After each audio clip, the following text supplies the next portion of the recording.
Assalamualaikum warahmatullahi wabarakatuh. Alhamdulillahirabbil alamin Ananda. Kali ini berjumpa lagi dengan Ibu Anestia Pramesti untuk membahas kembali materi-materi geografi kelas 10. Hari ini kita akan membahas mengenai KD 3.6 yaitu dinamika hidrosfer. Nah, dalam indikator pembelajaran kali ini yang kita akan pelajari yaitu 3.6.1 menjelaskan pengertian hidrosfer. Kemudian yang kedua, menjelaskan pengertian siklus hidrologi. Ketiga, mengidentifikasi proses-proses yang terjadi di dalam siklus hidrologi. Kemudian yang keempat, mengidentifikasi jenis siklus hidrologi. Baiklah Ananda, sebelum kita ke materi, Ibu mau bertanya nih. Pernahkah kalian berpikir dari mana asal air yang sering kita minum? Atau pernahkah kalian merasa khawatir mengenai jumlah air di bumi? Akankah air di bumi bisa berkurang jumlahnya? Nah, kita akan pelajari dengan pertanyaan-pertanyaannya. Berikut ini bisa menjawab dari pertanyaan-pertanyaan ini. Nah, yang pertama yang akan kita pelajari yaitu hidrosfer. Apa itu hidrosfer? Hidrosfer adalah bagian permukaan bumi yang terdiri atas perairan. Ilmu yang mempelajari perairan di daratan disebut dengan hidrologi. Sedangkan ilmu yang mempelajari perairan di lautan adalah oseanografi. Nah, dari sini kita bisa merasa bersyukur kepada Allah Subhanahu wa Ta'ala karena tanpa air di bumi, kita adalah planet tanpa kehidupan. Nah, kemudian bagaimana persebaran air di bumi? Nah, ternyata 70% dari volume di bumi ini yaitu adalah perairan. Dari 70% ini, Nak, 95,6% itu berada di lautan.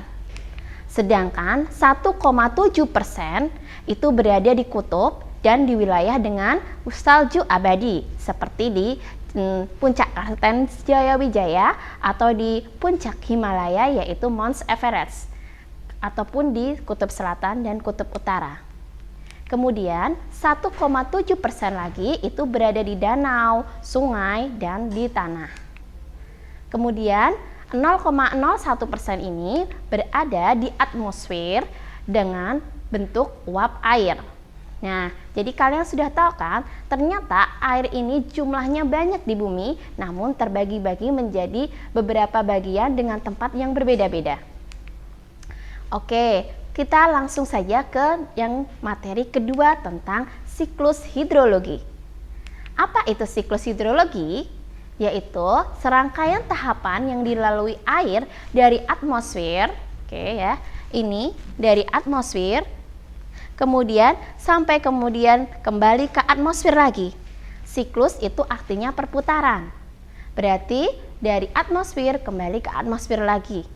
Nah, bagaimana jalannya air itu sehingga bisa berjalan sedemikian rupa? Nah, yang pertama ada beberapa siklusnya, yaitu pertama, yang pertama adalah evaporasi. Bentar ini ya. Yang pertama adalah evaporasi, evaporasi di mana adalah air ini menguap dari lautan karena adanya pengaruh sinar matahari. Kemudian ada evapotranspirasi. Evapotranspirasi inilah di mana air kemudian tumbuhan di darat itu menguap kemudian ke atmosfer. Yang ketiga adalah transpirasi. Nah, yang menjadi penguapan di sini adalah tumbuhan. Kemudian dari ketiga proses ini semuanya menguap dan dia ke atmosfer. Dari atmosfer ini kemudian akan terjadi namanya kondensasi. Nah, kondensasi ini yang disebut dengan pembentukan awan, di mana awan berubah menjadi uap air berubah menjadi es. Makanya kalau kita lihat awan warnanya putih, karena ternyata warna awan putih itu terdiri dari kristal-kristal es. Nah, setelah itu terjadi presipitasi.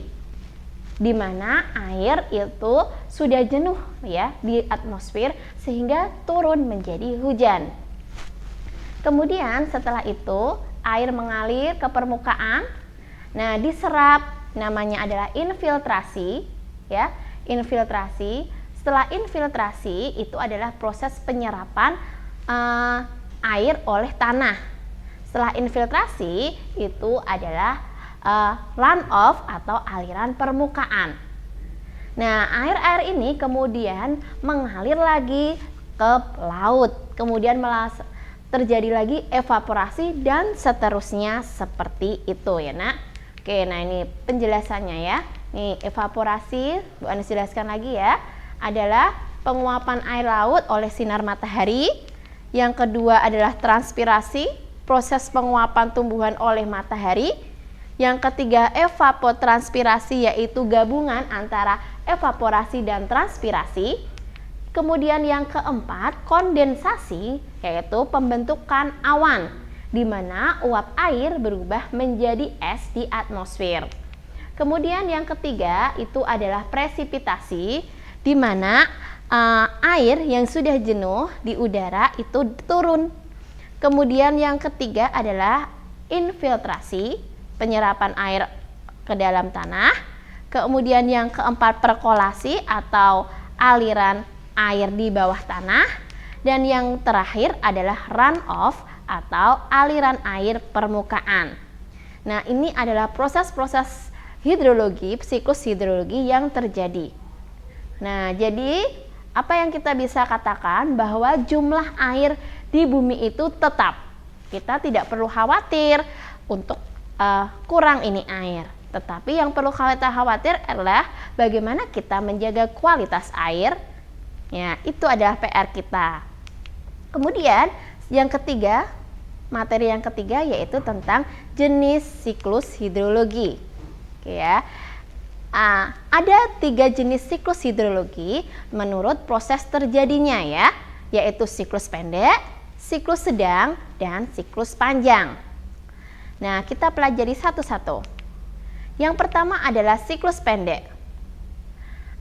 Siklus pendek, apa itu siklus pendek? Siklus pendek yaitu air laut mengalami proses penguapan dan berubah menjadi uap air akibat adanya panas matahari.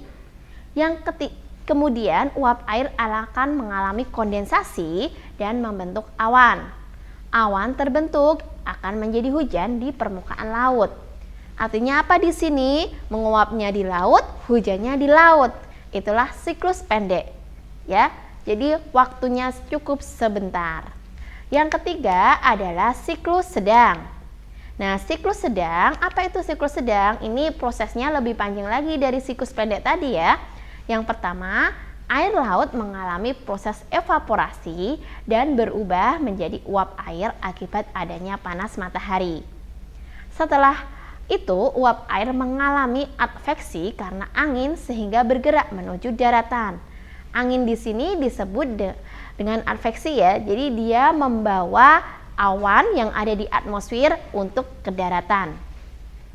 Yang ketiga, kemudian di atmosfer ya, di daratan atmosfer itu uap air membentuk awan ini ya. Jadi dia akan hujan di darat. Ya. Kemudian setelah itu air hujan itu akan mengalir ya ke bawah, terserap oleh tanah atau infiltrasi.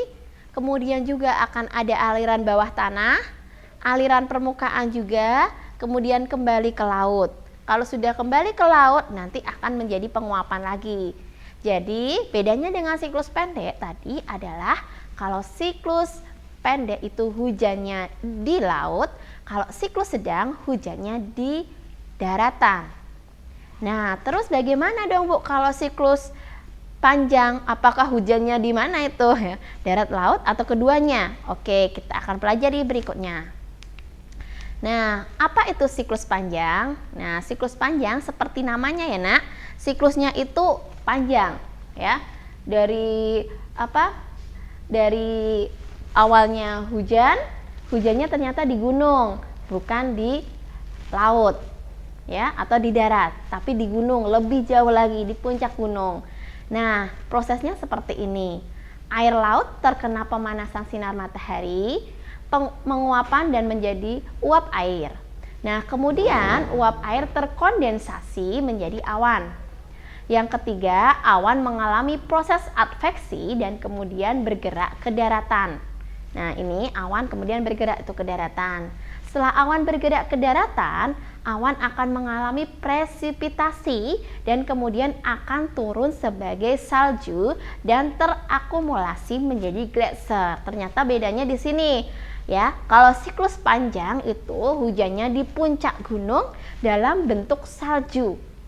Nah, kemudian gletser tersebut akan mencair karena adanya pengaruh suhu udara dan membentuk aliran sungai. Nah, proses gletser itu mencair yang awalnya di puncak gunung itu prosesnya sangat panjang anak. Ya nak, jadi kalau kita ibaratkan seperti Mount Everest ya, puncak di Himalaya itu ada namanya salju abadi. Kira-kira sudah berapa ratus tahun ya air tersebut tidak kembali ke laut, makanya disebut panjang. Karena mungkin sudah ratusan tahun air tersebut tidak merasakan laut ya. Perjalanannya panjang.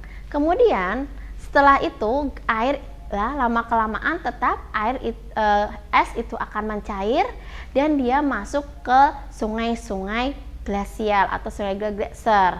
Nah, kemudian dari arus aliran sungai itu kembali lagi ke laut. Nah, makanya disebut siklus panjang. Oke Ananda, itu jadi penjelasan Ibu Anes mengenai siklus air. Nah, dari Ibu Anes ya, pesan dari Ibu Anes, air adalah sumber kehidupan, maka kita harus menjaganya. Jumlah air itu tetap, tetapi kualitas air itu bisa berbeda. Makanya harus dijaga agar kita bisa hidup nyaman di bumi. Demikian dari Ibu Anes. Terima kasih atas perhatiannya. Wassalamualaikum warahmatullahi wabarakatuh.